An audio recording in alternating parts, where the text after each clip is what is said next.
Welcome, ladies and gentlemen. This is Austin here, bringing you guys a TvZ matchup here on Ohana. It's going to be between MarineKing, our blue Terran spawning at the top left, and our green Zerg at the bottom right, MTW DIMAGA. This is from the Numericable M-House Cup, which was a LAN event held at the Millennium House in France for a couple days from the 15th to the 16th of December. It pitted, I believe, 8 players up against each other in a might have been 16. Yeah, I'm quite sure it was 16, but anyways, they had a group stage, and then they moved on to their... This is from the finals, which is a best-of-5 series. Entering this game, DIMAGA was leading 2-1, and he is currently getting a 6 pool. So, definitely looking to close out this series here. Again, if DIMAGA wins this, he's going to get 3 games, and thus a best-of-5 victory. So, we'll have to see how MarineKing's able to deal with this. DIMAGA sending out his Overlord Scout, our blue Terran on Team Prime from Korea, is going to have to spot this and deal with it accordingly, especially if he's intending for some macro play. Thankfully, MarineKing is not a Protoss, because if he was going for a Forged Fast man, he would be quite vulnerable. But again, if you're a Protoss and you scout it, you're a lot better off, because you can get a cannon down. MarineKing doesn't have such a luxury, because he's just going to have to build his racks and throw down another supply depot in a desperate attempt to fend this off. So DIMAGA, I mean, right now is the only player on MTW, after Supernova recently left. But he's always been a threat in tournaments. He went to the finals of DreamHack Summer this year and lost to Mana. I think that might have been 3-2 or 3-1. I don't remember. It doesn't quite matter. But he's just a Zerg powerhouse. He's always consistent. I think he was a force in Brood War as well. So it's quite interesting of him. Now there's a ping from our observers. That's why the neutral white color there. And there's the D smiley after all the barcodes. I'm feeling the same way, guys. DIMAGA's pulling some drones. So this is going to be not completely all in, but rather risky, because our blue Terran has no idea of this. His expansion going to get fended off for now. So even if DIMAGA doesn't win with this all in outright, he's going to be able to deny that expansion for the time being. So here come the drones, and afterwards the Lings. We'll have to see how MarineKing is able to deal with this. He's throwing down the second supply depot. DIMAGA should have run in right away. He's running in now with his drones and wings. A little bit sloppy micro there from MarineKing, not lifting his wall off, because now DIMAGA has been able to get on the other side of it. So our Terran player, this is not looking so good for him at this point. He's going to have to pull SCVs, and it looks like the Zerg is probably just going to be able to take this game outright. Here comes DIMAGA right towards the main CC. MarineKing not going to be in too good a spot. He's going to try to build the racks here, but one wing will go to deal with that.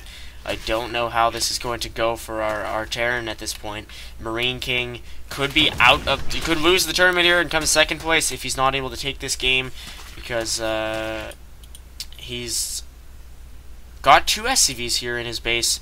One of them still building this racks, though it is on low health. MarineKing has enough SCVs to be able to take down this wing, but another wing and a drone being brought in now. Not going to be too good a trade here for our Terran player. He's trying to finish this rack. If he's able to do it, that will be huge for him. 2 of these SCVs very low. He just wants to stall long enough to get it. All of his SCVs are being run towards his opponent's base, but now they are being pulled back right now.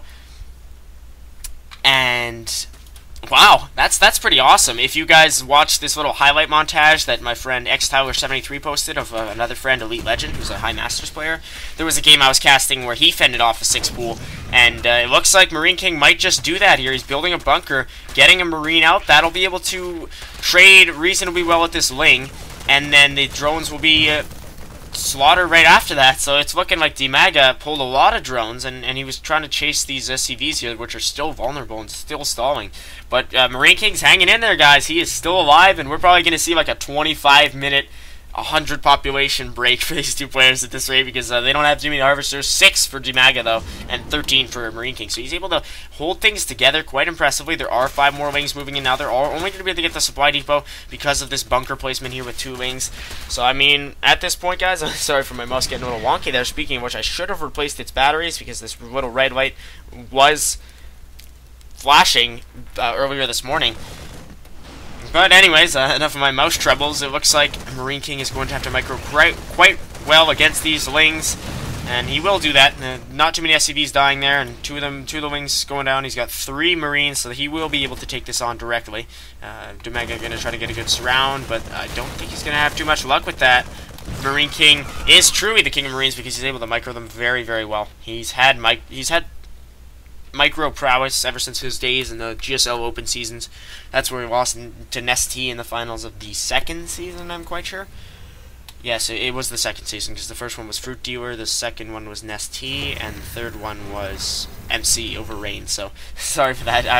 I've read so much Wikipedia that I just need to always get that little SC2 competitive history lesson, because I've studied all this stuff just as a in my free time. So MarineKing is behind in population at this point, and drone count is exceeding his SCV count. So I mean, DIMAGA's been able to macro up on the back of this, but our Terran player hung in there, and I would say it's a fairly even trade. Just kind of throws MarineKing on edge, and it demanded every little ounce of his godlike micro here, and he was able to hold off. But I mean, that doesn't set DIMAGA back too much. He's got his queen out. He's got some lings. There's not going to be any imminent pressure coming from MarineKing, I don't think. He's going to grab his gas and probably fast expand on the back of this. DIMAGA saving up enough for another hatcher, so we're probably going to see a macro game on the back of this insane cheese, which would be quite interesting. We've got now 5 lings running across the map. Believe it or not, I had to count them by selecting them. I was too lazy to individually tally them. There is a overlord behind the natural wall off here, so he will know if there's going to be an expansion out of MarineKing, which I think there will be, because he has 400 and some odd resources at this point, so he should have enough to expand. And he was sending an SCV down there that will now be fended off. He's going to build a CC in his main.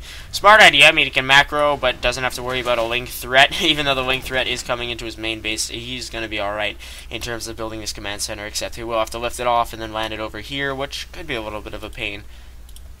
DIMAGA about halfway ahead of his opponent in terms of progress on his hatchery. He's getting an extractor in his main, only just now going to spread creep over here in his main instead of inject. Or no, he's going to inject, just micro his queen funnily.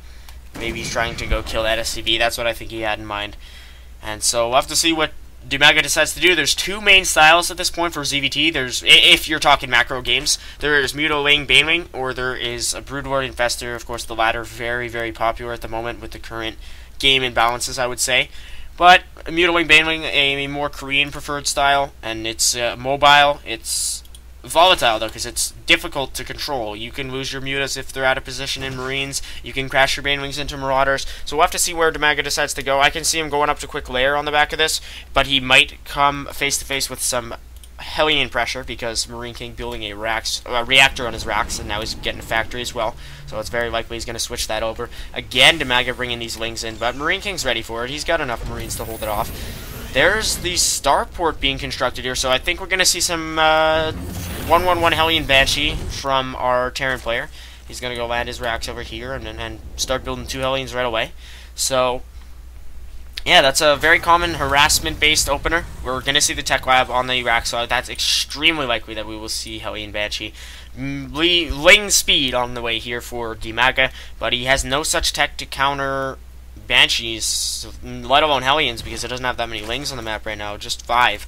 So he's going to have to try to fend it off with queens, and he doesn't have an Evo chamber to be able to build spores, so it's not going to be too pretty for him in the face of aggression from MarineKing, because our blue Terran is now going to land that starport and start pumping out some Banshees ASAP. He's going to get Cloak as well, so not pumping out Banshees ASAP, he's pumping out Cloak ASAP, but there is going to be an Evo chamber on the way from DIMAGA, so I don't know if this is just his prediction, because he figures it. He's seen what I saw initially.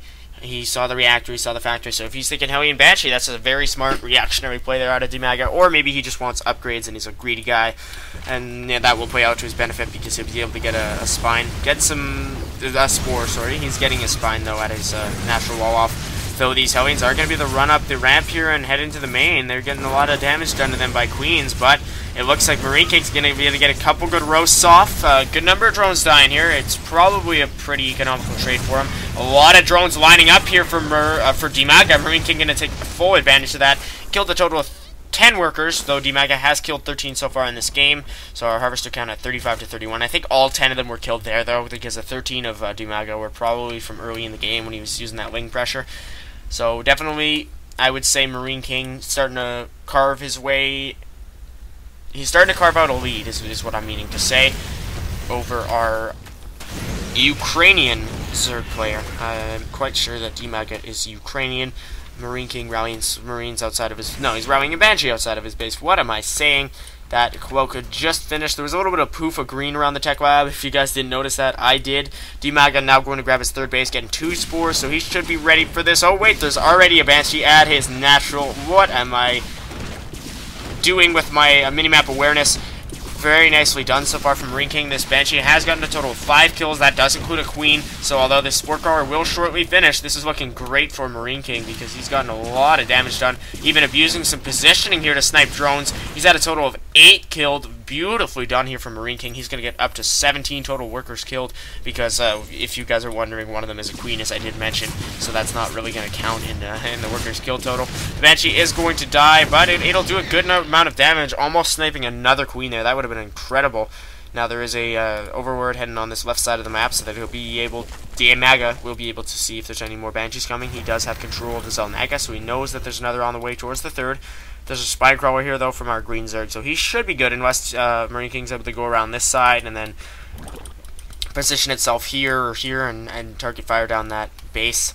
MarineKing is going to move in now. This Sport Crawler has uprooted and is going to go and root. Now, I was thinking, what's the word for when it's actually going into the ground? Is it down root? No, it is just quite simply root. Roach Warren on the way here, so even though MarineKing might not be able to get too much drone damage done, he will be able to see the incoming Roach Warren. And there's also a Baneling Nest in... Where is this Baneling Nest? It is in the main somewhere. Maybe it was cancelled. Maybe it was finished right here at the natural. So our MarineKing did see the Roach Warren, but he did not see the Baneling Nest. So we could be seeing Mutiling Baneling, except for the fact that there's roaches on the way. So that is quite doubtful. Maybe Roach Baneling. I've heard of that composition. I mean, it's usually more of a mid-game comp, but we'll have to see what MarineKing is able to do in response to that, because he knows half of what's coming. 2 melee attacks and 2 carapace on the way here for DIMAGA, so he's got the Roach Warren, but I know that it's not a necessary tech path when you're going up to lair, and because DIMAGA's already at lair anyway. So I'm not sure what he's exactly thinking of with that Roach Warren. He's building 13 roaches now, so I don't know. DIMAGA maybe just mixing it up a bit and trying to get some roaches as a bit of a defense to tech up to mute us, because Spire takes a long time to finish, or possibly just go straight to Broodlord Infestor. We'll have to see what he does. He's getting that 2 melee attacks, though, so he could even transition to Ultras after Hive, getting his Centrifugal hooks for those Banelings. That might be another reason why he's getting Lair. MarineKing only now getting his Sim. He's got his +1/+1 finishing soon. He's getting Siege Tech and an Armory with double reactor in his main base somewhere, as my computer lags out at the production awesomeness. I always find that funny how my computer stalls a little bit. Not in the major battles or the important moments, just when there's like one Baneling hitting one Zealot or something, it'll just stop for a couple seconds and just process how insane that trade-off was. There's 2-2 on the way now from MarineKing. He's also getting his combat shields. Bio Reconstitution here for DIMAGA, along with an Infestation Pit. I don't know if he's getting it as a bridge to Hive, or if he's actually going to use Infestors. Hopefully so. I mean, they're very, very strong against Bio, though DIMAGA is going to have to face off against some tanks soon. Here's a drop in the main base. Nice pickup there from MarineKing, but he's not dealing too much damage with that drop. If we look at our workers kill total, it is currently sitting at 28-13, so very nicely done there from MarineKing. Well, overall, I'm just going to have to set myself to busy because I cannot chat right now with any of my buddies while I'm in the middle of a cast. We have Vehicle Weapons Level 1 as well, another factory, so it looks like MarineKing is going Marine Tank, Medevac. He has a couple Marauders mixed in there. He's still getting another Marauder. He has a total of 3 on the map. But, yeah, Marine Tank, Medevac, nice composition. He's going to have his combat shields very soon ready. Watch the change in the Marines as soon as they get them. Right there, you see? I wasn't actually watching the Marines on that 1 second that they changed, but I'm sure you guys were because you're very attentive audience members. There's now going to be Hive Tech on the way from DIMAGA. His 4th base getting cancelled, though, and there's also a Banshee dealing damage to a Queen here. Overseer is present, so DIMAGA able to defend that off for the time being, but with MarineKing's amazing micro, he will be able to handle the Banelings that are thrown at him. I always found Banelings belonging to a green colored player are so awesome. They're just double green, but now they're all going to get quickly dealt with here from MarineKing, nice placement of his siege tanks. He's losing the battle on the right-hand side, but the tanks covering for the surviving Marines here. They are going to slowly crawl out across this map. Nice transfuse there on the Queen from DIMAGA. But it looks like MarineKing is going to take game number 4 here, ladies and gentlemen. I'm ready to call it. There are a lot of Banelings, though, so not over quite yet. These Queens just shredding Marines. My computer deciding to lag at an important time. But now let's lower that menu and just watch this insanely close battle because those Queens are just shredding Marines. But, oh, MarineKing picking them up and then dropping them down one by one. Phenomenal play there. These infestors are going to get some fungals off. Do they have pathogen glands? I do believe so, because they had a reasonable amount of energy coming out of there. But wow, that Marine pickup just phenomenal out of MarineKing. There's pretty much only infestors left, and MarineKing splitting very nicely. He's going to be able to handle these links, no problem. Fungal going off on just 5 Marines, and there are medevacs to heal them and ensure that they stay alive, which is ever so critical. Wow, out of DIMAGA, very nicely. MarineKing, when he picked those Marines up, the only thing I'm thinking of is imagine if you're the Marine getting dropped into just a bunch of Banelings. You know you're going to die, but you're just stalling so that you wipe out more Banelings. Just imagine the feeling before you're pushed out of the medevac. But wow, that was insane, I have to say. Just the quick thinking, the reaction time. If you lost all those Marines, that could have been game-changing, but instead, MarineKing takes the victory. Here's this last final little image here. You got this orb of, I'm not even sure at this point. I think it's a Marauder shot about to come into contact with the hatch. It looks like it because of this little trail coming out of the Marauder. But wow, that pretty much defines our game right here. The hatchery about to explode. It's just about to die, but not quite yet. Failed cheese out of DIMAGA and a nice response from MarineKing. See you guys next time.